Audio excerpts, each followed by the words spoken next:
Do women rule the world? Well, maybe. I'm kind of making a joke. What I'm really referring to is the feminine energy in relation to the masculine energy, which we all have both. And what the heck do people even mean about that? Feminine and masculine energy.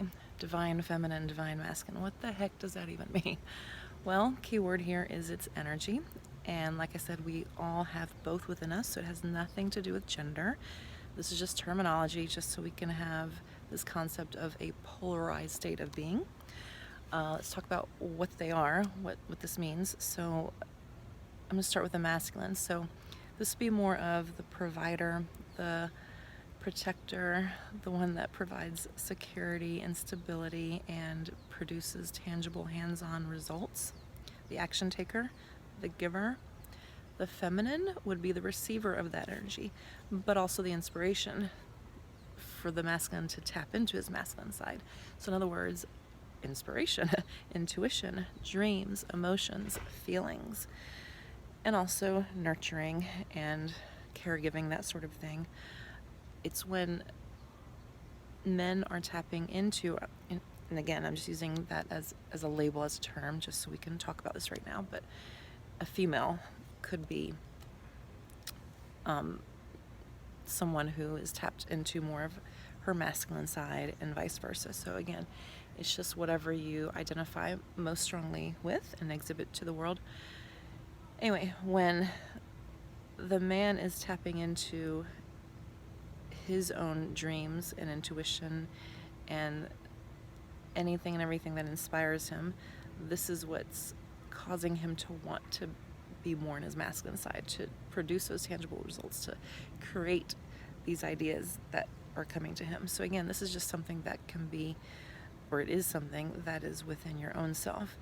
And a female, someone that is leading more from her feminine, still wants to be able to tap into her masculine side, because as a standalone person, you want to be able to provide for your own self and be stable and secure in your own being. So the idea, the goal, is that we all balance out the two within our own selves and come to any new relationship, romantic or otherwise, as a whole and complete being. We don't want to have to search for completion of any of these energies from another person. That makes us codependent and reliant on others, right? So we want to have two whole beings coming together in one harmonious and balanced union. When things are getting out of whack, it would be something along the lines of men being emotionally unavailable, not wanting to commit, ghosting, just, not being the ideal provider towards a woman. And I'm not blaming or shaming men at all. It takes two to tango. And in any energy dynamic, even when it's toxic, there's a subconscious, if it's not conscious, it's a subconscious exchange. There's an energy dynamic where both people are getting something out of it.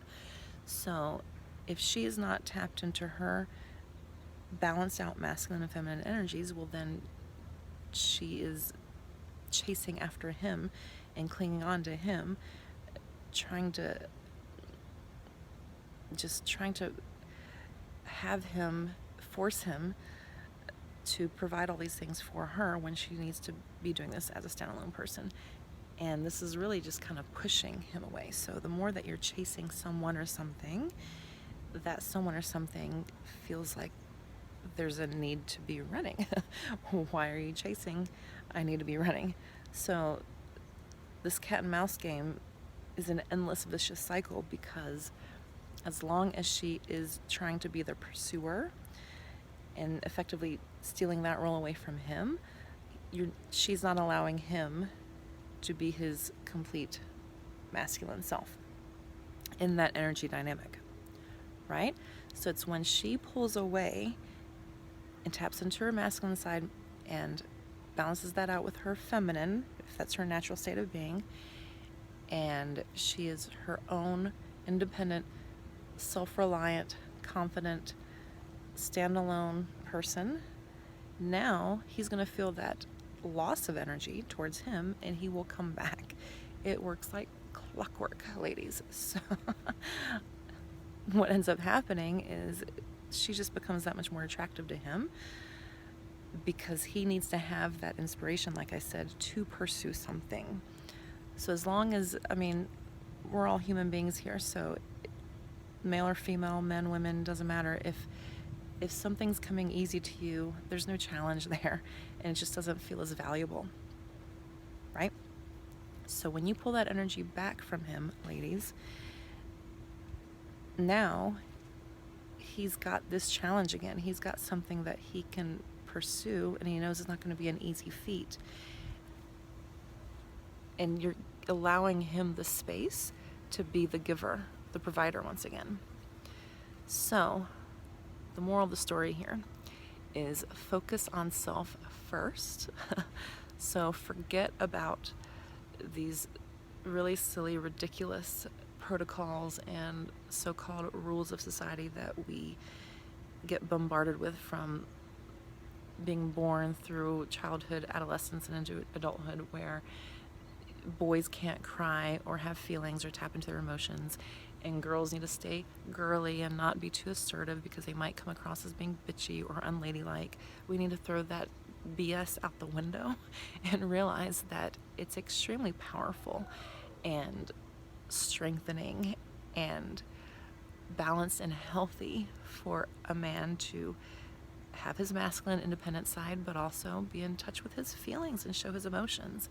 And for women to, sure, if your leading energy is to be more intuitive and emotional and have that dreamer, intuitive side within you, great, but also have the independence, the masculine provider of your own needs energy dynamic within your own self. So when we can tap into these two energies within our own selves, become whole as our own beings, come together in union with another whole being, that's a more well-rounded and balanced and harmonious relationship. I'm going to leave it there for today. Let me know what you think about all that in the comments, and please like, share, and subscribe if you have not done so already. Don't forget also to tap that notification bell so that you know when I have future videos coming out. And remember, everything always starts with you first. Peace, love, and namaste.